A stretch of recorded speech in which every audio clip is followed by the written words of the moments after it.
Oleg Antonovich Gordievsky was born in Moscow on October 10, 1938, into a system that was not simply political, it was total. The Soviet Union under Joseph Stalin was an empire of silence and surveillance, where every citizen was expected to serve the state, fear the state, and love the state. Individualism was dangerous. Doubt was criminal. Truth was what the party said it was. His father, Anton Gordievsky, was not just a loyal communist, he was an officer of the NKVD, the brutal predecessor to the KGB. He served with pride, overseeing arrests, interrogations, and purges in the name of Stalin's totalitarian machine. The elder Gordievsky believed in the righteousness of the Soviet system. He was an enforcer of its fearsome logic.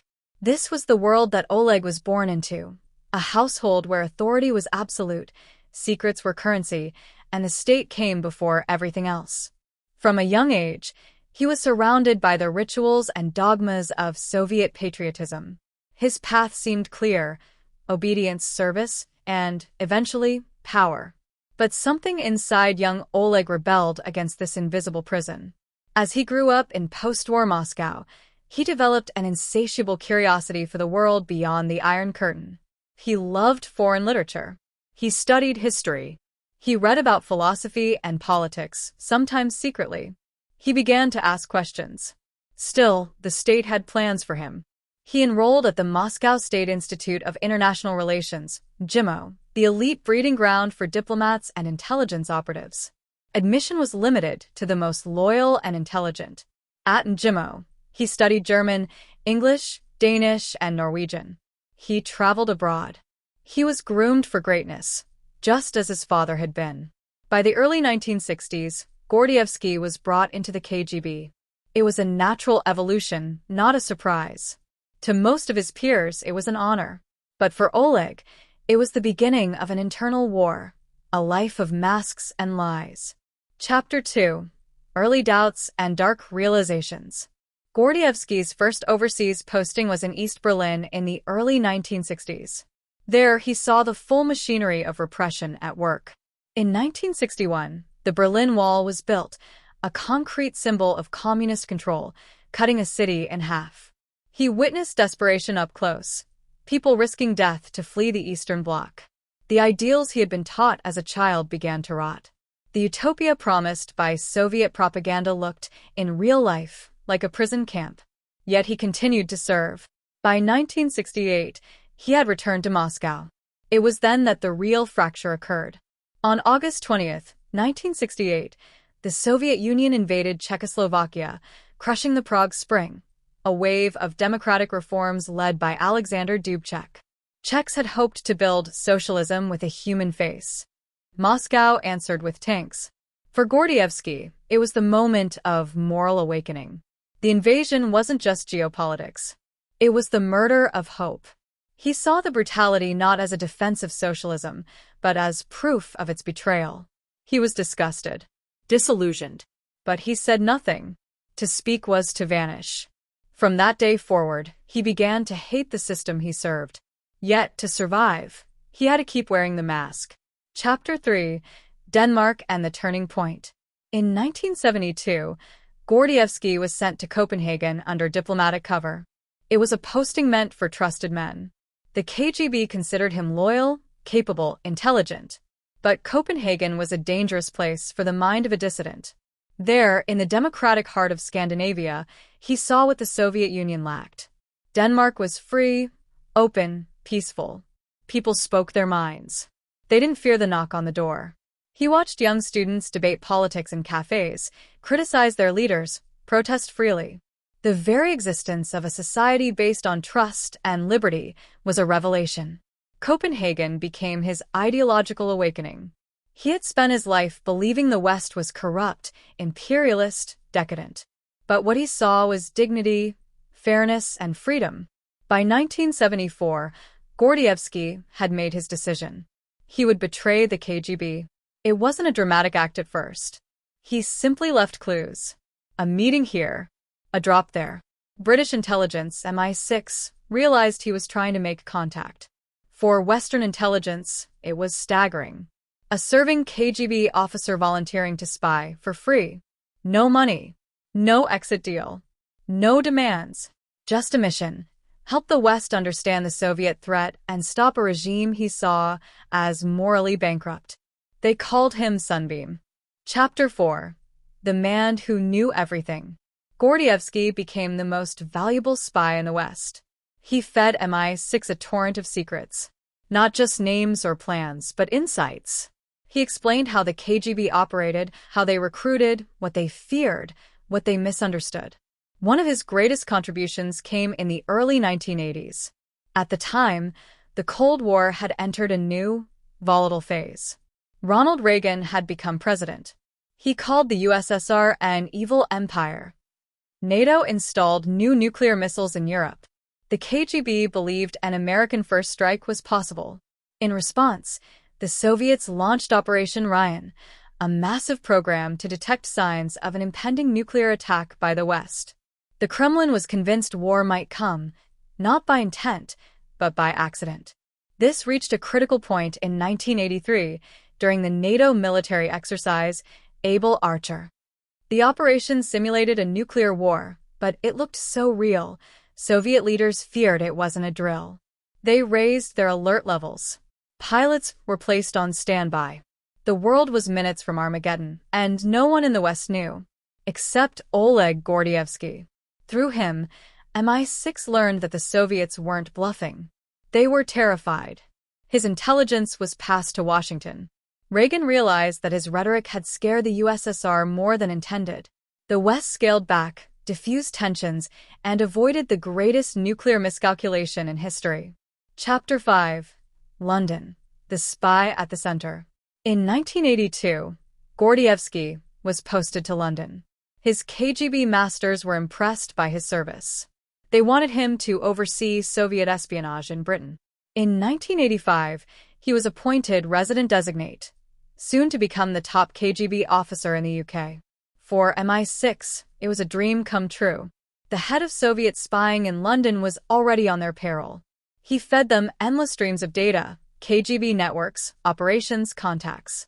His reports went directly to Margaret Thatcher. Gordievsky even helped shape the relationship between Thatcher and Reagan. He explained Soviet paranoia, its fear of NATO, its misunderstanding of the West. It helped both leaders realize that the USSR was not irrational, but deeply afraid.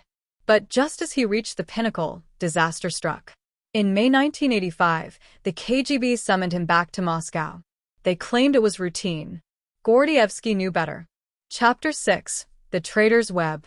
By 1985, Oleg Gordievsky was at the top of his KGB career. He had been appointed resident designate in London, set to take over the Soviet Union's entire spy operation in Britain. To his superiors, he was a loyal and seasoned officer. To MI6, he was the most valuable double agent the West had ever recruited. But the facade was about to collapse. In May, a cable from Moscow arrived. He was ordered back immediately for urgent consultations. It was framed as routine, but the timing was suspicious. The Cold War had intensified, tensions were rising, and Gordievsky knew the game too well. Such orders weren't handed out without reason. What Gordievsky didn't know was that just weeks earlier, Aldrich Ames, a financially desperate CIA officer, had sold secrets to the KGB, including Gordievsky's identity as a British mole. The walls were closing in. Against MI6's advice, Gordievsky decided to return to Moscow. The price of not going was too high. His wife Layla and their 2 daughters were still in Russia. If he fled now, the KGB might use them as punishment. He was trapped between 2 impossible choices. When he landed in Moscow, the KGB didn't arrest him immediately. They chose something more sinister: psychological warfare. His apartment was bugged, phones tapped, every movement watched.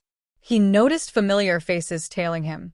One day, during a walk, he was drugged and taken to Lubyanka. There, in the depths of the KGB's notorious headquarters, he was interrogated for hours. But he stayed calm. He denied everything. He gave them no reason to act.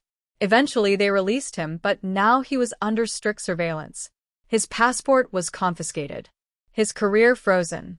Realizing there was no way out through normal channels, Gordievsky made the most dangerous decision of his life. He triggered Operation Pimlico, the emergency escape plan designed by MI6 years earlier. The signal was simple. At exactly 7:30 a.m., he walked past a bakery near Frunzenskaya station, carrying a Safeway shopping bag, a message only the British would recognize. MI6 mobilized immediately. British diplomats drove 2 embassy cars from Moscow toward the Finnish border. In one, the rear compartment had been modified with a hidden space large enough for a man to hide. On the day of the escape, Gordievsky managed to slip away from his watchers. He took back routes, avoided familiar streets, and reached the meeting point outside Leningrad. There, he climbed into the hidden compartment and lay completely still, packed in among blankets and suitcases. For hours, the convoy drove toward the border. Soviet guards at checkpoints were thorough. At one stop, they used dogs. At another, they opened the car's trunk. One of the diplomats feigned illness to distract the guards. Every second was a razor's edge. But by sheer nerve and luck, they crossed into Finland. From there, Gordievsky was flown to Oslo, then on to London. He had done what no one thought possible, escaped from the heart of the KGB while under direct surveillance. Chapter 7. The Aftermath and the Price. Freedom, however, came with a steep and personal cost. Once in Britain, Gordievsky was taken to a safe house. For weeks, he underwent intense debriefing. MI6 wanted every detail: KGB operations, names, methods, the psychology of the Soviet system. What he gave them reshaped Western strategy.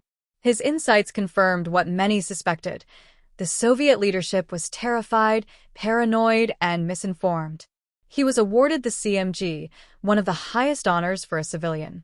Prime Minister Margaret Thatcher met him privately, thanking him for his service. In intelligence circles, he was seen as a Cold War hero. But Gordievsky couldn't celebrate. His wife Layla and daughters were still in Moscow, now under the microscope of the KGB.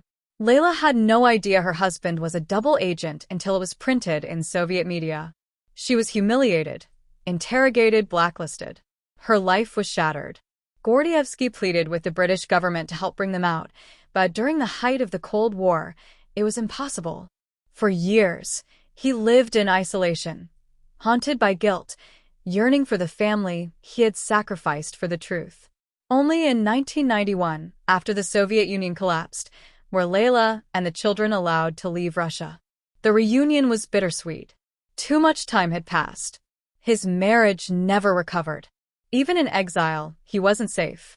In 2007, Gordievsky collapsed at home, foaming at the mouth. A toxic sedative was found in his system, one used to tranquilize animals. British investigators suspected a Russian assassination attempt, though no one was charged. He had escaped once, but he remained on Moscow's hit list. Chapter 8. Legacy of a Spy. Oleg Gordievsky never returned to Russia. He spent the rest of his life in Britain, under tight protection. He changed homes frequently. He avoided routines. He never stopped watching his back. But he also never went silent. He became a fierce critic of Putin's regime, warning that modern Russia still used the same old playbook: surveillance, disinformation, fear. He gave talks, advised intelligence agencies, and wrote books exposing how the KGB operated. His memoir, Next Stop Execution, became a defining work on Cold War espionage. More than any defector of his era, Gordievsky stood out not just for what he exposed, but why he defected. He didn't do it for money. He didn't do it for revenge. He did it because he believed in truth, and he couldn't live inside the machinery of lies any longer. His intelligence helped the West in key moments, especially during the nuclear panic of 1983. He revealed Soviet misconceptions that helped prevent war. He dismantled entire KGB networks in Europe. He changed how the West understood the enemy. And he proved something larger: that even in the darkest systems, conscience can survive. Oleg Gordievsky died in 2025. Quietly, far from home, but free. His story remains one of the most daring in the history of espionage, not just for the danger, but for the belief behind it. He didn't just spy. He chose truth and risked everything for it. In the shadows of global conflict, Some choose comfort. Others choose conscience. Oleg Gordievsky chose truth, at the cost of everything. His story isn't just one of betrayal or escape, it's about the quiet courage to do what's right, even when the world is watching. Thank you for watching. This has been another journey from Peaceful Stories, where even in the darkest moments of history, we find the strength of the human spirit.